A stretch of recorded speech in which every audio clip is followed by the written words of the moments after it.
네, 안녕하세요. 네, 조성민 형제입니다. 오늘 일 끝나고 바로 좀 늦을까봐 택시를 탔는데 오늘이 크리스마스 이브고 또 퇴근 시간이라는 걸 제가 놓쳐가지고 오히려 좀 더 늦게 오게 된 것 같아요. 그래서 일단 죄송하다고 말씀드리고 시작하겠습니다. 네. 되게 오랜만에 단에 서게 된 것 같아요. 제 수요 예배 차례가 이전에 있었는데 그때도 좀 일 때문에 나오질 못했고 그래서 그 형제님들 배려로 또 차례가 좀 미뤄져서 오늘 또 수요 예배를 오랜만에 나와서 간증을 하게 됐습니다. 제가 요즘에 신앙적으로 많이 불성실하고 나태하다는 거 잘 알고 있습니다. 그리고 성도님들께서 많이 걱정해 주시고 기도해 주신다는 것도 알고 있고 그에 대해서 진심으로 감사하게 생각하고 있습니다. 사실 이번 간증 준비하면서 든 생각은 내가 여기 올라와서 무슨 간증을 할 수 있을까 이런 생각이 들었어요. 간증이란 게 자신의 어떤 종교적 체험을 통해서 하나님을 드러내는 시간인데 지난 1년을 돌아봤을 때 부끄러운 모습만 많이 떠올랐던 것 같아요. 예배 참석도 그리고 섬김도 참 부족했습니다. 일을 핑계로 예배에 나오지 못한 날들이 참 많았고 예배에 나오지 못하니 당연히 섬김 이런 거는 할 수가 없는 거였고 또 예배를 나오는 날이라고 해도 일 때문에 또 일찍 가야 된다는 핑계로 교회를 일찍 빠져나왔고 그런 상황에서 제가 이 자리에 올라와서 간증을 한다라는 게 참 모순적으로 느껴졌던 것 같아요. 그래서 정말 기훈 형제님한테 연락을 해가지고 저는 못하겠습니다. 좀 이렇게 말하고 싶었는데 그래도 좀 부끄러움을 무릅쓰고 올라와서 오늘 간증을 하게 됐습니다. 제가 오늘 간증까지 포함하면 4번째 간증인데 이전까지 그러니까 3번을 한 거죠. 첫 번째 간증은 구원 간증이었고 두 번째 간증은 성경 암송한다고 막 까불었던 간증, 그리고 세 번째 간증은 광야의 의미에 대해서 간증을 했어요. 그 마지막으로 했던 간증에서 제가 광야를 돌고 있고 이 광야에서 빠져나와서 가나안으로 들어가야 되겠다라는 다짐을 하면서 그날 간증을 마무리했었는데 광야를 빠져나오지 못했습니다. 여전히 광야를 돌고 있습니다. 단에서는 말씀이 선포되는 것이 가장 중요하다고 생각합니다. 근데 오늘은 좀 제 이야기를 솔직하게 좀 해보려고 합니다. 성도님들도 알고 계시겠지만 저는 지금 학원을 운영하고 있습니다. 근데 이 학원이란 일을 사실 저는 정말 하기 싫었어요. 왜냐하면은 어려서부터 어머니가 이 일을 해오는 그 과정들을 봐왔기 때문에 그 과정들이 너무나 고통스럽게 느껴졌거든요. 저한테는. 그래서 나는 절대 이 일은 하지 말아야 되겠다. 난 절대 안 한다. 라는 마음을 먹고 살았습니다. 그래서 이 일만은 절대 하지 않겠다라는 마음으로 이 일을 피해가지고 22살부터 군대를 제외하고 30살까지는 믿기지 않으시겠지만은 배우가 되고 싶었어요. 배우가 되고 싶어서 연기를 배웠습니다. 연기를 배우고 대학도 들어가고 대학에서 공연도 해보고 예, 그런 시간들을 지냈고 그러다가 30살쯤에 연기 선생님이 저한테 그러더라고요. 성민이 너는 배우가 되려면 40살까지는 기다려야 된다. 왜냐하면은 한 30살, 20살 때 정말 배우로 성공하려면은 외적으로 정말 뛰어나야 돼요. 근데 저는 그 정도, 뭐 차은우급이 돼야 되죠. 근데 저는 그 정도가 당연히 아니었기 때문에 40살까지 무르익어서 연기파 배우로 나갔어야 됐죠. 근데 사실 그 얘기를 들었을 때 두려움이 앞섰던 것 같아요. 40살까지 내가 이런 생활을 계속 할 수 있을까? 좀 연기 그 배우 하시는 분들 생활이 녹록지 않거든요. 그래서 사실 그때 난 이거 더 이상 못하겠다. 그 마음보다는 조금 안정적인 뭔가를 찾은 다음에 다시 돌아와야 되겠다. 그 생각이었어요. 그래서 30살 때 연기를 그만뒀습니다. 근데 예체능 하시는 분들은 잘 아시겠지만 예체능 쪽에서 벗어나게 되면은 할 일이 없어요. 사실 어떤 직장을 가지기에는 자격증도 따둔 게 없고, 그리고 세상 돌아가는 걸 사실 몰라요. 그쪽에만 있다 보면은 요즘 세상이 어떻게 돌아가는지도 몰라요. 그래서 뭘 해야 되지? 이렇게 고민을 하다가 그래도 일단 대학은 다시 나오자, 대학은 졸업하자라는 마음으로 편입을 준비했습니다. 그래서 편입 영어를 공부를 해서 좋은 결과를 맞았어요. 제가 대학을 6군데 지원했는데 한 군데 빼고는 다 합격을 해서, 그 중에서 그래도 요 학과가 재밌을 것 같다. 그래서 교육학과를 들어가게 됐습니다. 교육학과 들어가서는 참 감사하게도 그 학과에서 배우는 과정들이, 내용들이 정말 재밌었고, 그리고 제가 철학 이런 부분들을 좋아하는데 특히 교육 철학 교수님이 너무 저랑 잘 맞아서 정말 즐겁게, 그리고 또 열심히 학교 생활을 했던 것 같아요. 그러면서 이제 나와서 임용고시를 준비하기에는 또 너무 늦을 것 같고, 좀 바로 취업해서 일을 할 수 있는 게 뭐가 있을까 살펴보니까 청소년 지도사란 직업이 있었습니다. 그 동네에 보면은 청소년 문화센터나 그런 곳이 있는데 거기서 일을 하게 되는 건데, 그래서 이제 청소년 지도사란 목표를 가지고 자격증을 준비했습니다. 그러다가 이제 학교도 나오고 자격증도 준비하고, 그러다가 어머니가 좀 몸이 갑자기 좀 안 좋아지셨어요. 그래서 학원을 좀 맡아줄 사람이 필요했는데 그때부터 어머니 좀 몸 괜찮아지실 때까지만 내가 좀 맡아서 도움을 드려야 되겠다라는 생각으로 학원 일을 시작하게 됐습니다.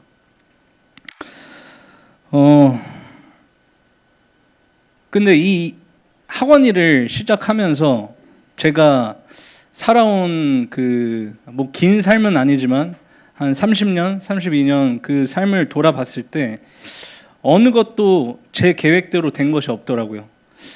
제가 20살 때만 해도 나는 이 학원 일을 절대 하지 않겠다라고 했는데 어쩌다 보니 학원 일을 하게 되고 있고, 제가 대학을 2번이나 다닐 거라고 저는 전혀 생각하지 않았습니다.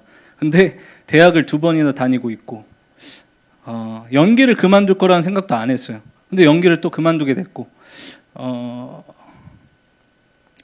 참 계획대로 되지 않은 부분들이 참 많았고, 그리고 이 학원 일을 시작할 때 많은 것들이 좀 제 삶에서 무너졌던 것 같아요. 어떻게 보면 10년 동안 배우라는 꿈을 가지고 살아왔었는데 꿈이 무너졌고, 그리고 제가 이제 20살 초반에 7년 동안 만난 여자친구가 있었어요. 그 여자친구를 7년 동안 만나다가 이제 제가 구원을 받고 그 여자친구한테 이제 복음을 전하기 시작했죠. 근데 아마 그 여자친구 입장에서는 좀 이상한 사람처럼 보였을 것 같아요. 갑자기 천국과 지옥을 얘기하고 너 다시 태어나야 돼. 너 예수님 믿어야 돼. 정신 차려. 그러다 보니까 아마 그 친구 입장에서 뭐 그 이유 때문만은 아니더라도 여러 가지 이유로 하여튼 그렇게 오랫동안 만난 친구랑도 헤어지게 됐고, 또 이제 저는 좀 멋진 일을 하고 싶었어요. 배우란 직업을 꿈꿨던 것도 돈도 많이 벌고 싶었고 인정도 받고 싶었고 인기도 얻고 싶었고, 근데 학원 일을 시작할 때쯤 제가 맡은 영역이란 게 학원 청소거든요. 그리고 애들 단어 검사 봐주는 거. 그러니까 제가 20살 초반 때 생각했던 저의 상관은 거리가 멀었죠. 계획대로 되지 않았고 삶이 제가 꿈꿔왔던 많은 것들이 무너졌습니다. 물론 이제 주님을 알기 전에는 이 모든 것들이 우연의 일치라고 생각할 수 있을 것 같아요. 근데 이제 구원을 받고 나서는 이 모든 것에는 주님의 목적이 있죠.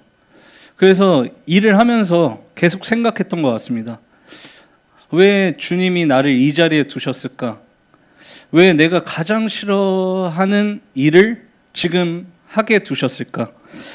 그런 고민들을 많이 했던 것 같고 생각들을 많이 했던 것 같아요. 그러면서 그때가 가장 힘든 시기였거든요. 저한테는 많은 것들이 무너졌기 때문에 힘들었고 그러다 보니 주님을 가장 많이 의지했던 시기였던 것 같아요. 그러면서 이제 주님을 의지하고 말씀을 가까이 하면서 생긴 첫 번째 생각의 변화가 일을 대하는 태도가 좀 달라졌던 것 같아요. 이전에는 저는 꿈을 되게 중요시했어요. 사람이 꿈이 있어야 된다. 그래서 그 꿈이 있어야지 사람이 가슴이 뛰고 설레고 일을 할 때 재밌어야 된다. 지금 생각해보면 굉장히 자기 중심적이고 이기적인 어떤 마음이었던 것 같아요. 근데 그랬던 마음에서 어떤 일을 하냐, 내가 어떤 직책을 맡고 있냐, 그런 것보다 그냥 주님이 두신 그 자리에서 하루하루 최선을 다해보자.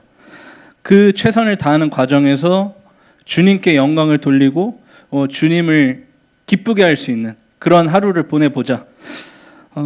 그 자체에 좀 의미를 두자 하면서 일을 대하는 어떤 마음의 동기들이 달라졌던 것 같습니다. 첫 동기는 좋았던 것 같아요. 학원 일을 시작하면서의 첫 마음은 좋았던 것 같아요. 그리고 학원 일 자체도 잘 맞았습니다. 애들이 참 예뻤고요. 초등부든 중등부든 애들이 참 예뻤고 감사하게도 애들이 저를 잘 따라줬고 좋아해줬고 그리고 누군가를 가르치는 거에서 이런 보람이 있구나라는 것도 느꼈습니다. 물론 반대로 하기 싫은 부분도 참 많았던 것 같아요. 저는 참 자기 중심적이고 이기적인 사람인데 학원 일을 하다 보면은 제 자신을 생각하기보다 학생, 학부모, 선생님 나보다는 다른 사람을 생각해야 될 때가 많더라고요. 그러다 보니까 편하고 싶은데 사람 본성이 그렇잖아요. 편하고 싶고 안주하고 싶고 그런데 그럴 시간들이 잘 안 주어졌던 것 같아요. 물론 다른 일도 마찬가지겠지만 학원 일이란 게 끝이 없던 것 같아요. 시험 중간고사 기말고사 때는 시험을 준비해야 되고 그 시험이 끝나면은 또 방학 특강을 또 준비해야 되고 그렇게 계속 끝이 없는 반복된 루틴이 계속 이어졌던 것 같아요.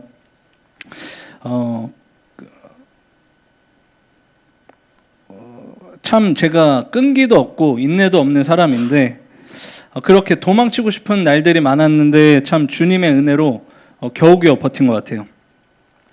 그 당시에는 이제 학원 일 처음 시작할 당시에는 정말 말씀으로 하루하루를 계속 버텨나갔던 것 같아요.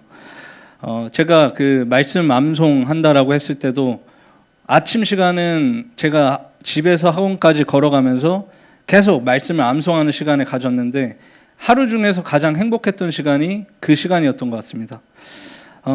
그 일주일의 시간들이 예배로 이어졌던 것 같아요. 그 일주일에 주님하고 같이 보냈던 시간이 예배로 이어지면서 그것이 감사와 찬양과 경배로 나와졌던 것 같습니다. 그렇게 일을 처음 시작했을 때 그리고 그렇게 몇 년간은 서투르게나마 주님하고 좀 하루하루 교제하면서 살려고 했습니다. 근데 좋은 날들이 계속 이어지지는 않았던 것 같아요. 어느 순간 무너졌습니다. 어느 한순간의 기점으로 무너졌다라기보다 차근차근 뭔가 서서히 무너져 나갔던 것 같아요. 그 무너져 나가는 순간에도 어떻게든 말씀을 붙잡으려고 했습니다. 근데 일이 점점 많아지고 저한테 요청되는 업무들이 많아지다 보니까 일에 치였던 것 같습니다. 일에 치이다 보니까 주객이 전도되는 상황이 생겼어요. 주님의 말씀을 읽고 암송하고 듣기는 했지만 그 말씀이 제 업무까지, 제 삶까지 이어지지 못했습니다. 주님께서는 주님한테 맡기라고 하셨는데 저는 맡기지 못했고, 항상 기도하라고 하셨는데 기도하지 못했고, 감사하라고 하셨는데 감사하지 못했습니다. 감사보다는 걱정, 염려가 제 삶을 감쌌던 것 같아요. 구원을 처음 받을 때는 온전히 주님의 주권으로 받죠. 근데 구원 이후에는 저의 의지가 필요합니다. 로마서 6장 11절 말씀 한번 같이 보겠습니다.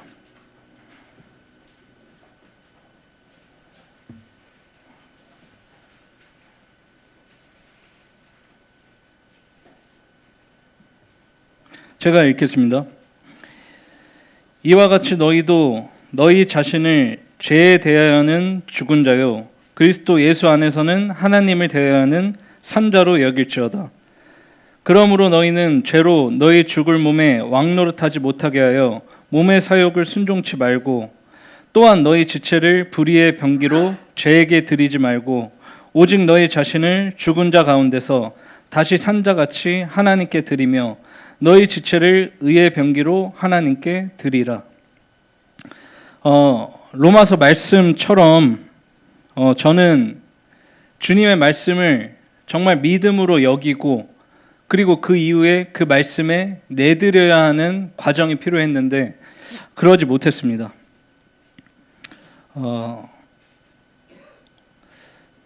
돌이켜 보니까 그리스도의 삶이란 게 전쟁터잖아요.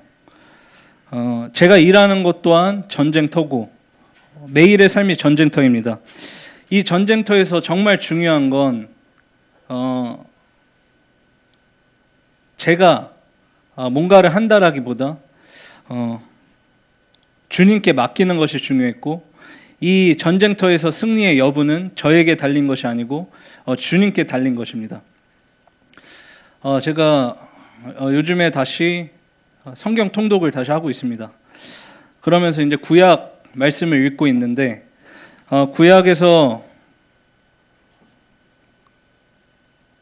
여리고 전투랑 아이성 전투가 나오죠.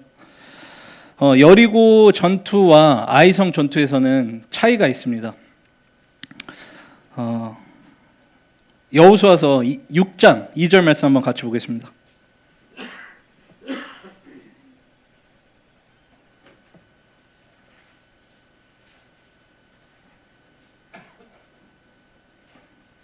(6장 2절) 제가 읽어보겠습니다.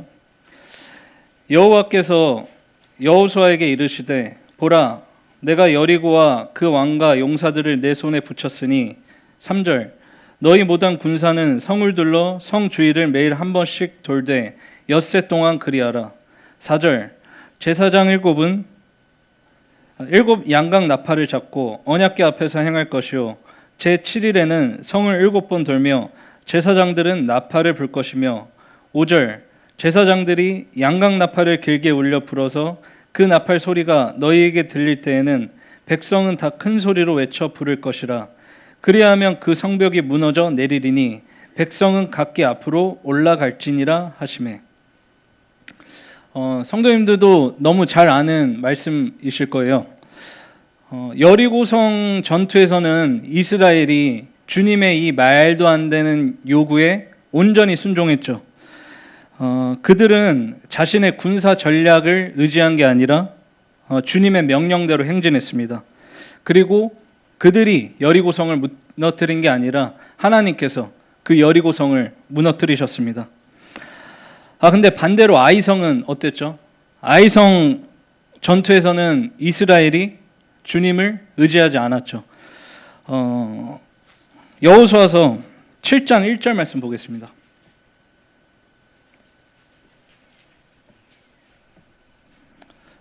제가 읽도록 하겠습니다. 7장 1절 이스라엘 자손들이 바친 물건을 인하여 범죄하였으니 이는 유다 지파 세라의 증손 삽디의 손자 갈미의 아들 아간이 바친 물건을 취하였음이라. 여호와께서 이스라엘 자손들에게 진노하시니라. 2절 여호수아가 여리고에서 사람을 베댓 동편 베다원 곁에 있는 아이로 보내며 그들에게 일러 가로되 올라가서 그 땅을 정탐하라 하며 그 사람들이 올라가서 아이를 정탐하고 3절 여호수아에게로 돌아와서 그에게 이르되 백성을 다 올라가게 말고 2-3천 명만 올라가서 아이를 치게 하소서. 그들은 소수니 모든 백성을 그리로 보내어 수고롭게 마소서 하므로. 이 말씀에서 보시다시피 아이성 전투 때 아간은 여리고성에서 얻은 모든 물건이 주님의 것이라고 했는데 아간은 그 물건을 훔치면서 주님의 명령을 어겼습니다. 또 여리고성 전투와 다르게 그들은 이 전투에서 하나님께 묻지 않고 자신들의 판단으로 움직였습니다. 그리고 그 결과는 패배였습니다. 여리고 전투와 아이성 전투의 차이는 죄와 불순종 그리고 하나님이 함께하지 않음이었습니다. 저는 주님의 말씀을 듣고 배우는 것에 끝나는 것이 아니라 실제 삶에서 순종을 해야 했습니다. 그러나 그러지 못했던 것 같아요.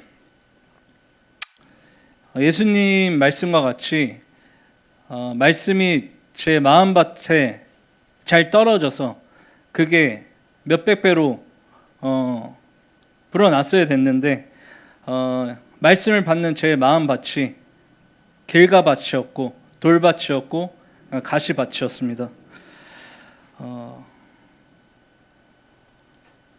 학원 일을 시작하면서 몇 년 동안은 주님께 의지했습니다.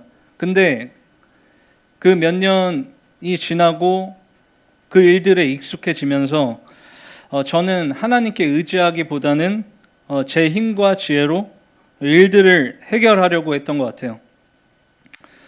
근데 그렇게 했을 때 제 힘과 지혜로 일들을 해결하려고 했을 때 일들이 잘 해결됐냐? 그러지 않았습니다. 일이 안 풀리고 일을 열심히 하는 것 같은데 해결되는 일보다는 쌓이는 일들이 점점 더 많아졌던 것 같아요.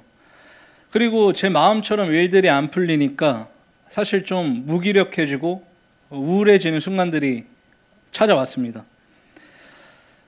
이전에는 그래도 일을 하면서 힘든 순간들이 있었을 때 일은 힘들었지만 그 과정에서 기쁨이 같이 있었던 것 같아요. 근데 일하는 과정에서 기쁨이 사라졌습니다. 주님이 주시는 기쁨이 없었습니다. 그 공허한 자리가 생기다 보니까 그 자리들을 다른 것들로 채우려고 했습니다. 꾸준하고 성실한 신앙이 아니고 오르락 내리락 하는 기복이 있는 신앙이었어요. 무너지는 빈도수가 점점 많아졌고 그것이 예배까지 이어졌습니다. 주일에 일이 있었던 건 사실이었는데 돌이켜 봤을 때 기도를 했냐? 그러지 않았던 것 같아요. 그리고 주일에 이 예배에 참석할 수 있는 방법들을 정말 적극적으로 찾아봤냐? 그러지 않았습니다. 왜 그런가 생각을 해보면은 예배를 왜 드리러 가야 하는지 그 이유가 제 안에서 사라졌던 것 같아요. 예배의 그 기쁨하고 감사가 사라졌습니다. 그 예배를 오지 않았던 게 정말 그 원인이 일에 있었다라기보다 예배의 기쁨이 사라진 제 마음에 있었습니다. 그것들이 최근 몇 개월간, 몇 년간 좀 반복이 됐습니다. 그 악순환의 고리에서 좀 빠져나왔어야 됐는데 그 과정에서도 주님이 정말 함께 해주셨습니다. 성민아, 이 길이 아니다. 너 지금 좀 잘못 가고 있다. 말씀을 통해서 얘기해 주시고 교제해 주셨습니다. 근데 저는 주님이 주신 말씀들을 망각하고 계속 그 악순환에 빠져 있었던 것 같아요. 사사기 때 보면은 이스라엘이 죄에 빠지고 그 죄를 망각하고 다시 주님께 애원하고 주님이 구원해 주시면 또다시 망각하고 죄를 짓고 제가 딱 그 모습이었습니다. 그 모습이었습니다. 지금 제가 이 악순환 진흙탕에서 빠져나왔나 물어보면은 아직은 아닙니다. 최근에 학원에 몇 가지 안 좋은 일들이 있었어요. 저랑 관련된 일인데 선생님 한 2분 정도가 이제 퇴사를 한 몇 달 앞두고 있는데 이게 선생님들 심리가 그래요. 퇴사를 앞두면은 일을 열심히 안 합니다. 학생들한테도 소홀해지고 일 그 자체에도 소홀해져요. 근데 관리자 입장에서는 그 모습이 당연히 좋게 보이지 않죠. 그래서 제가 좀 그 선생님을 불러서 뭐라고 한 거죠. 좀 잔소리를 한 거죠. 선생님들 간의 갈등도 최근에 많이는 아니지만 몇 차례 있었고, 또 공부를 안 하는 학생들과의 갈등도 좀 커진 부분이 있었고, 또 주일에 예배를 나오지 못함으로써 어머니와의 갈등도 좀 많았습니다. 근데 좀 최근에 이런 일련의 사건들을 겪으면서 좀 생각하는 시간을 가졌습니다. 요한계시록의 말씀처럼 제가 떨어진 곳을 다시 돌이켜보게 됐습니다. 제 첫사랑이 무엇이었는지 다시 생각하게 됐습니다. 왜 요즘에 내 삶이 이렇게 흘러가고 있는 거지? 왜 안 좋은 일들이 좀 계속 생기는 거지? 물론 주님을 믿는 과정에서 고난이란 건 항상 생길 수 있는데 제가 최근에 겪은 일들은 주님의 일들을 하면서 주님을 믿으면서 생긴 과정이라기보다 제 어리석음으로 생긴 일들이 많았던 것 같아요. 그러면서 계속 말씀을 읽고 기도하면서 주님한테 답을 달라고 얘기했습니다. 주님, 뭐가 잘못된 거죠? 알려주세요. 근데 최근에 전석기 형제님이, 그리고 기훈 형제님, 그리고 김용규 형제님, 이렇게 여러 장로 형제님들께서 저한테 조언을 통해서 그리고 주님이 그 장로 형제님들을 통해서 저한테 얘기를 해주신 것 같아요. 그 말씀들을 종합해서 봤을 때 저의 문제는 하나님 나라보다 제 나라가 앞서 있었던 것 같습니다. 제가 주님을 의지한다라고 했지만은 그 과정들이 형식적이었던 것 같아요. 정말 모든 순간에 주님을 의지하였냐? 그러지 않았고, 정말 모든 순간에 주님을 인정하였냐? 그러지 않았습니다. 주님을 의지하는 척하고 여전히 제 삶의 중심에는 제가 있었고, 내 모든 일을 내가 알아서 하겠다라는 교만이 자리 잡고 있었습니다. 사실 오늘 간증문은 반성문에 가깝습니다. 그래, 이 반성문을 읽는 이 과정에도 사실 두려워요. 이 순간 제가 내뱉는 말씀이 저한테 교훈이 돼서 주님이 원하시는 삶의 방향으로 나아가야 되는데, 주님이 주신 말씀, 주님이 주신 깨달음, 그것들이 또 망각되고 또 제가 편한 방식대로 사라질까봐 그것이 사실 두렵습니다. 빌립보서 2장 12절 말씀 같이 보겠습니다.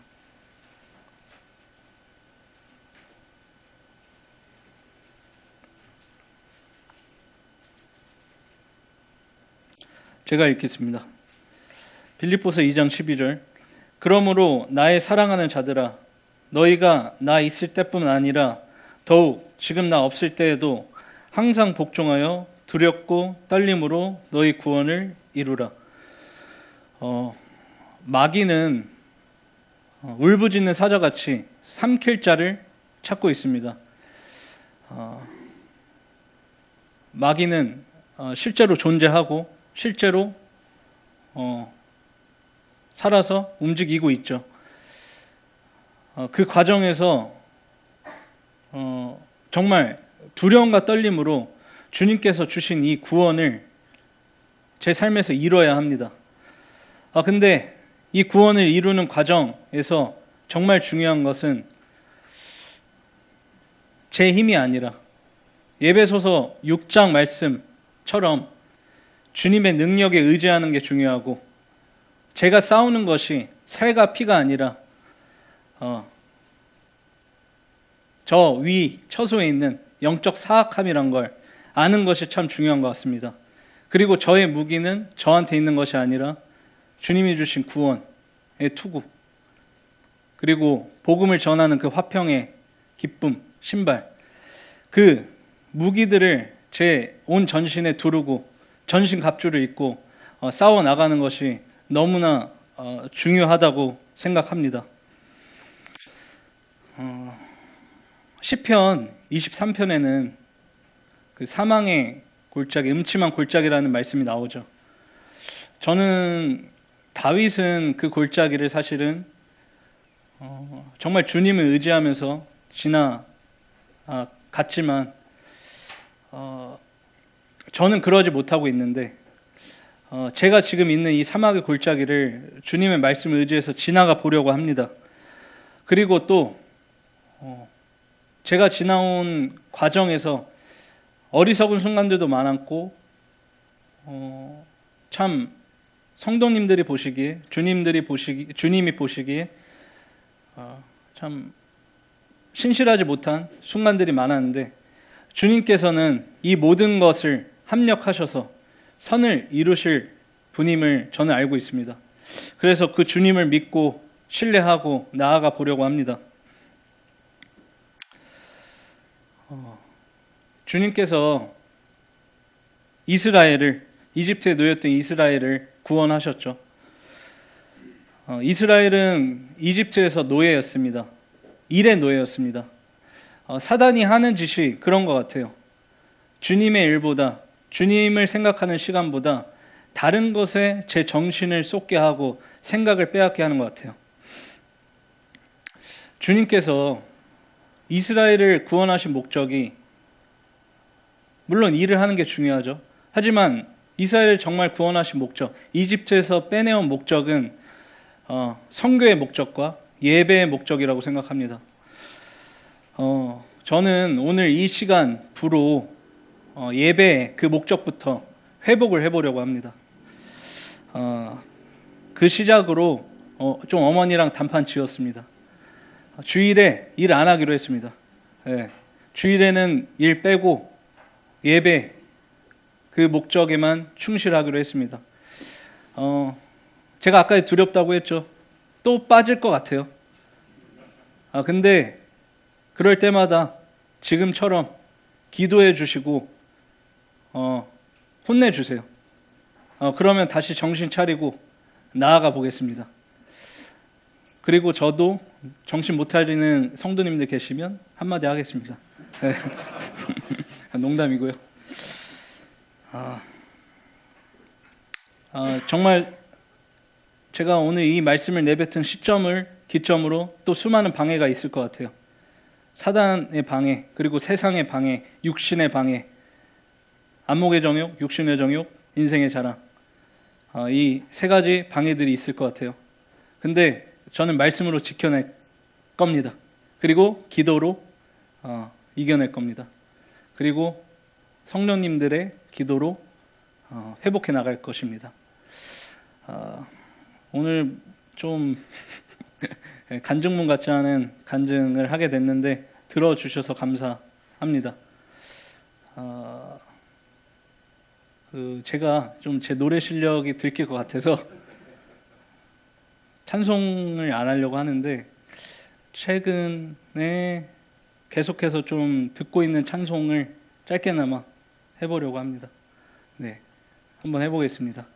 네. 주님을 좀 의지해 나가자라는, 그리고 주님께서 모든 일을 하신다라는 그런 찬송입니다. 고난 내 영혼 편히 쉴 곳과 풍랑이 일어도 안전한 포구, 폭풍까지도 다스리시는 주의 영원한 팔 의지에 주의 영원하신 팔 함께 하사 항상 나를 지키시니 어느 곳에 있든지 요동하지 않음은 주의 팔을 의지함이라. 네, 감사합니다. 안녕하십니까. 오늘 올라온 첫 번째 목적은 아까 들어왔을 때는 몇 분 안 계셨었는데 얼마나 오셨는지 너무 궁금해서 차마 뒤는 돌아보지는 못하고 똑바로 서서 봐야겠다는 생각으로 올라와서 보니까 와, 꽉 찼는데요. 평소랑 다른 바가 없죠. 조성현 선생님 간증을 이렇게 들어보니까 마치 굉장히 잘 펼쳐진 무대에서 한 배우가 장엄하게 이렇게 자신의 심정을 토로하는 것 같은 그러한 울컥함이 좀 이렇게 보여서 40세까지 안 기다리셔도 될 것 같다는 생각이 들기도 합니다. 이렇게 들으면서 성명재님의 저 나이 때 나는 저런 생각조차도 못했다는 또 부끄러운 생각을 또 해보게 되고요. 그리고 그러한 생각을 통해서 하나님께서 이제 하나님을 더 잘 알게 하시고 또 하나님 안에 더욱더 가깝게 하신다는 뜻을 생각이 또 이렇게 되면서 요한복음 15장에 보면 예수님께서 포도나무라고 말씀을 하시고 내 안에 거하라고도 말씀하시는 부분이 있잖아요. 어찌됐든 간에 세상의 삶 속에서 많은 좌절과 많은 유혹과 그리고 많은 힘듦과 고난이 있다 할지라도 붙어 있으면 주님 안에 붙어 있고 교회 안에 붙어 있으면 그러한 과정들이 지금은 너무나도 부족하고 보잘것없어 보이는 과정이 내 자신의 모습이라 할지라도 결코 붙어 있는 그 가지로부터 나오는 양식, 그 양분을 통해서 언젠가는 하나님이 기뻐하시는 결실을 맺을 거라는 생각이 들기도 하고 그러한 삶을 저도 살면서 경험해 가고 있는 중에 있고 이 자리에 계시는 많은 성도님들이 그런 과정을 다 겪어오지 않으셨을까 하는 생각이 들어요. 유다서에 보면 그 천사장 미가엘하고 그 다음에 그 사단하고 모세의 몸을 두고 시체를 두고 이렇게 열띤 논쟁을 벌이는 걸 보게 되잖아요. 사단은 그 몸을 내어놓으라고 아마 하는 것 같은데 무슨 근거로 저 몸을 내어놓게 할 것인가. 어찌 보면 모세가 저질렀던 살인 그리고 모세가 하나님의 말씀에 순종하지 않았던 이러한 연약한 부분을 계속 사단은 이야기를 하고 결국 그거를 통해서 자기의 입맛에 맞는 우상을 만들어서 사람들을 현혹시키려고 하는 그러한 악의적인 모습들이 보이죠. 이때 천사장 미가엘이 하는 말은 모든 판단은 하나님께 맡긴다고 했거든요. 그러니까 결국 이 일이 어떻든가 저떻던가에 대한 내 스스로의 잣대를 들이대고 거기에 대해서 정죄하고 힘들어하는 이런 모든 과정들이 사단이 원하는 그런 방식이 아닐까라는 그런 생각을 성령제님 말씀을 통해서 좀 보게 되면서 우리는 사망 권세에 속한 자들이 아니라 하나님의 자녀, 하나님 나라에 속한 자들이기 때문에 그러한 것들 앞에서도 비록 지금은 내가 어쩔 수 없다라고 하는 닉네임, 제가 지금까지 그래왔었고 그리고 실제로 11월 달부터 이렇게 나오잖아요. 그럼 너무 기쁘죠. 근데 실제적으로 매출은 떨어져요. 그러면 또 이제 고민이 되는 거죠. 이런 과정들이 계속 반복이 되는 과정 속에서 하나님께서는 저를 다시 돌아보게 하시고 이렇게 세우시는 것 같습니다. 전승현 선생님도 혹시 10분 정도 쓰실 것 없으시면은 예. 오늘 그 크리스마스 이브잖아요. 그래서 오늘 누가복음을 이렇게 좀 보게 됐어요. 왜냐하면 이제 예수님의 탄생하신 날짜가 12월 25일 아니라고 하는 건 너무나 잘 알고 있는데 누가복음에서도 또한 그 근거를 볼 수가 있죠. 그 사가랴라고 하는 그 아비야 반열에 속한 이 제사장, 이러한 그 사회 여러 가지 그 문서와 고문서와 뭐 역사서 이런 걸 통해서 이 아비야의 반열이 이제 5월 말에서 6월 초라고 하는 거를 이제 또 밝혀낸 신학자들이 있더라고요. 그리고 나서 이 보통 24반열이 있잖아요. 24반열 또는 24반차. 이것이 이제 그 2주씩 돌아가면서 성전에서 헌신과 봉사를 하는 것을 의미를 하는데, 이제 이 2주씩 돌아가는 걸 해서 1년을 이렇게 나눠서 봉사를 하는데, 이런 역사서를 근거로 하게 되면 아비야 반열이 이 시기에 5월 말에서 6월 초라고 되어져 있고, 여기를 그 성소에서 그러니까 성막에서 봉사를 하고 나온 이 사가랴에게 이제 아들이 이제 생기게 되고, 그 엘리사벳이 이제 그 임신 사실을 5개월 동안 숨기게 되는 일들이 벌어지잖아요. 그리고 6개월째 되던 때에 이제 천사가 이제 마리아에게 가서 이제 아들을 낳을 것인 예수라는 말을 이야기하는 것. 그래서 이제 이 시기를 따져보면 한 12월 달 정도에 이제 예수님을 잉태하셨을 것 같고, 그래서 이제 9월 10월이라는 이야기가 이제 나오게 되면서, 이거는 뭐 정확하지도 않고 그냥 재미삼아서 한번 이제 들어보셨으면 좋을 것 같은데, 세상에서 바라보는 것. 오늘 제가 마트에 있으면서 이제 오시는 분들마다 손에 이제 와인을 다들 들고 오시더라고요. 그래서 다들 이날을 뭘로 생각을 하고 있는 건가? 그냥 사람들끼리 모여서 마시고, 덕분에 술 깨는 약들도 같이 사가시는 이런 아름다운 일들이 오늘 하루 종일 있어서 기분이 좋으면서도 한편으로는 참 착잡한 심정도 이제 없지 않아 있었습니다. 네. 그래서 오늘 제가 이제 수요일 날 올라오려고 하는 목적이 이제는 여러분들도 좀 아시지 않을까요? 주일 날 하는 말씀을 이제 묵상하는 것을 조금이라도 나눠보고자 하는 것이 저희 목적이었었는데, 우리 주일날 뭐에 대해서 이제 이야기가 되어져 있죠? 예, 이름 관련돼서 우리가 지어지는 이름이 부모나 또 그 선조에서 지어진 이름이라 할지라도 사실 그 이름 안에는 하나님의 뜻하신 바가 분명히 들어있다라는 거죠. 제가 가벼운 질문을 하나 던져보겠습니다. 다윗이 어디서 출생을 했을까요? 라는 많이 알고 계실 것 같은데, 다윗은 어디에서 났을까요? 로마서 1장 3절에 보면 전석현 선생님이 하셨을 때도 그 말씀을 인용을 하시긴 했었는데, 육적으로는 다윗의 혈통이라고 되어지잖아요. 다윗이 태어난 것은 베들레헴인 것 같아요. 왜냐하면 사무엘상 6장에서도 보면 그 이야기가 나오는데 제가 좀 찾지는 않겠는데요. 예, 거기에 보면 이제 그 이새의 아버지와 관련된 것들도 나오고, 또한 룻기 1장 2절에도 보면 그 나오미, 그러니까 룻의 시어머니 되는 그 나오미의 1장 2절을 보면 베들레헴 사람이라는 것이 나오게 되면서 아무래도 이제 그러한 과정들을 통해서 이 베들레헴에서 이제 있었던 이제 그러한 그 곳에서 다윗이 났을 것이라는 이제 얘기가 많죠.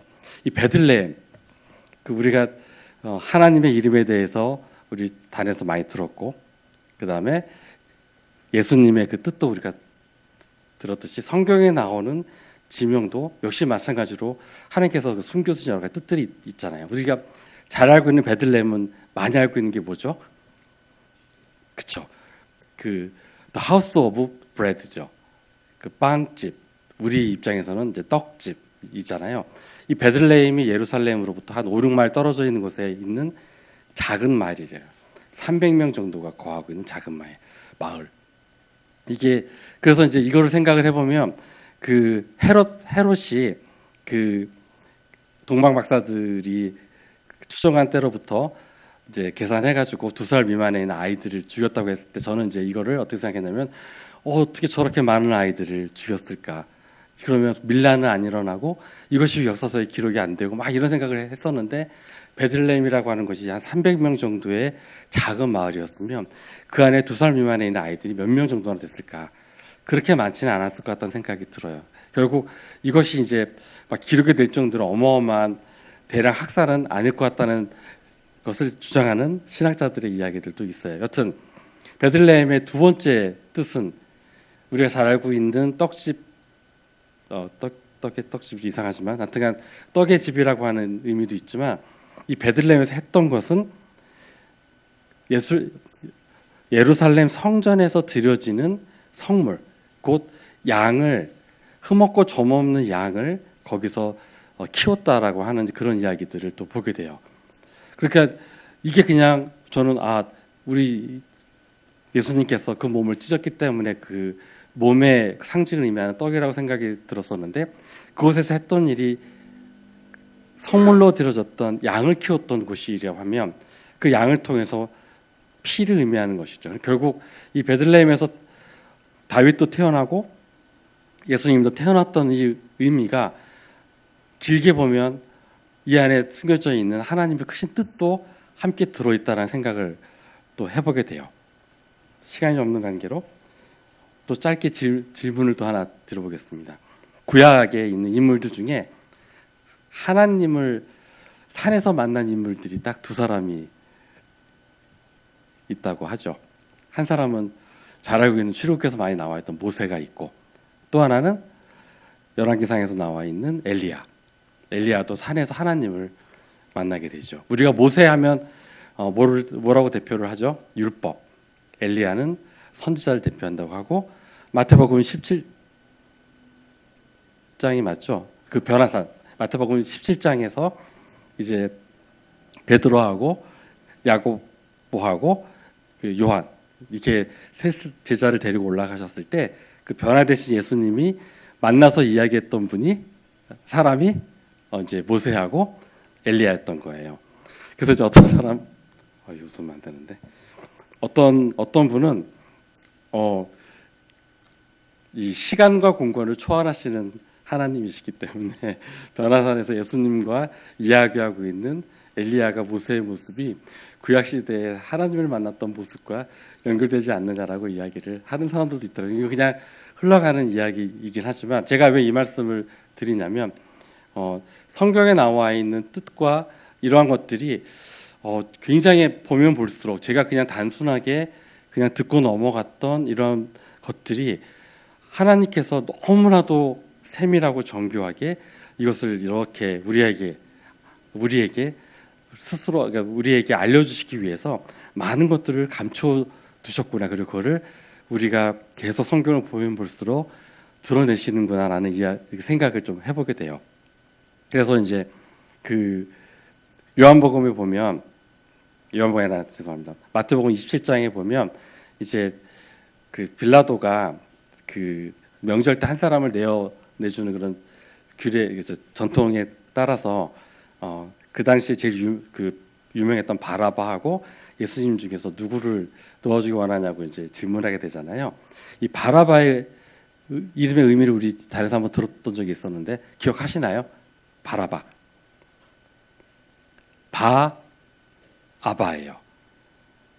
바는 아들이란 뜻이고 아바는 우리가 아버지 할 때 아버지라는 뜻이죠. 그러면 바라바는 아버지의 아들인 거예요. 아버지의 아들의 이름을 가진 바라바와 진짜 아버지의 아들인 예수님을 앞에다 두고 누구를 풀어주기를 원하냐고 물었을 때 사람들은 이름뿐인 아버지의 아들의 이름을 가진 바라바를 선택을 하게 되죠. 결국 그 바라바 때문에 그 자리를 예수님께서 감당을 하셔야만 했었고 바라바가 노임을 받은 것처럼 우리도 예수님으로 인하여 죄에서부터 노임을 받았다는 이러한 이름에 얽혀져 있는 것들을 생각을 해보면 참으로 놀라운 것 같아요. 그냥 단순하게 왜 갑자기 흉악한 죄인의 이름이 그냥 저렇게 나올까? 너무나도 훌륭한 인물들이 많음에도 불구하고 성경에서 언급되어져 있는 굉장히 많은 일들이 이 안에 구성이 되어져 있다는 것을 오늘 한번 말씀을 함께 나누고자 했었고요. 그래서 결국에는 우리가 살아가고 있는 내 이름 석자로 살아가고 있는 이 삶이 지금은 세상적으로는 참 보잘것 없어 보일 수도 있고요.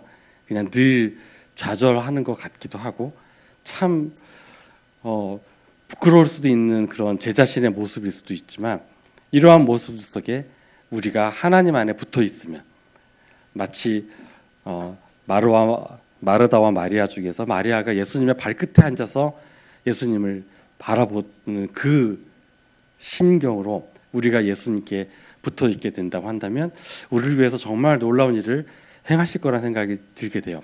이제 얼마 안 남았다. 마지막으로 창세기 7장을 보면 이제 노아의 방주 이야기가 좀 나오는데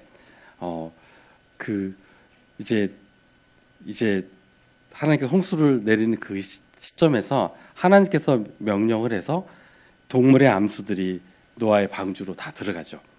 맨 마지막으로 이제 누가 들어가죠? 노아가 들어가요. 근데 그 문을 누가 닫냐면 하나님이 닫잖아요. shut him in이라고 이렇게 되어져 있는데 그 모든 일의 완성은 하나님께서 하시는 거고 끝까지 보호하시는 거는 하나님이신 거죠. 노아가 방주를 이렇게 그렇게 오랫동안 지으면서 머리가 달려 있는데 생각이라는 걸 안 했겠어요. 이걸 하면서 이거는 그래도 대충 이런 목적으로 했을 것이다 했었는데 맨 마지막에 대한 문에 대한 그러한 그 생각을 안 해봤을까? 왜냐하면 이거를 만드는 목적은 분명히 이제 배라는 것을 알고 있었을 텐데 맨 마지막에 제일 중요한 문이 제대로 되지 않고 물이 새 들어오면 이건 말짱 도루묵일 텐데 이 일을 실행해 나가는 노아가 마지막에 그 문에 대해서 어떠한 생각을 했을까? 제 자신을 이제 돌아보게 되는 거죠. 하나님께서 어떤 일을 맡기고 저에게 그거를 순종하게끔 하는데 계속 제 속에서 제가 튀어나오는 거죠. 나 같으면 문을 이렇게 만들고 싶어. 나 같으면 이러한 압력을 대비해서 두께는 하나님께서 말씀하신 건 좀 약할 수도 있어. 이 정도의 두께를 나는 원할 거라면서 제가 조금 더 나가고 더 자르고 이런 식의 문들을 제가 만약에 만들었다고 한다면 하나님께서는 하실 일이 없으신 거죠. 결국 우리가 살아가는 삶 속에서 순종이라는 것이 정말 이게 사투리인가요? 정말 힘들어요. 내 자신이 하루 종일 장사를 하는 저희 입장에서는 머릿속으로 생각을 하죠. 어떻게 하면 여기서 살아나갈 수 있을까에 대한 생각을 하게 되는데 그 과정 중에 몇 번이나 하나님이 중심에 있었을까? 하루의 삶을 돌아보면서 저를 이렇게 생각을 해보면 정말 마지막에 하나님께서 문을 닫으려고 딱 오셨는데 문이 어디 갔어? 하고 이야기하실 정도의 삶을 저는 살아오고 있는 것 같다는 생각이 들어요. 그래서 순종이라는 것은 내 생각을 벗어나는 것이라는 생각이 들고 참 어렵습니다. 제 생각대로 나아가지 않는 것들이 이 삶이기 때문에 저는 이러한 교제 가운데 있으면서도 성민 형제님이 이야기하셨던 본인의 반성문 같은 이야기들을 저 역시 이 자리에서 반성문 같은 이야기를 할 수밖에 없고 이러한 반성문들이 모여서 결국 하나의 완성된 하나님의 이루신 일을 기록하는 귀중한 기록물이 되는 것이 아닐까라는 생각을 또 같이 해보게 됩니다. 시간 감사합니다.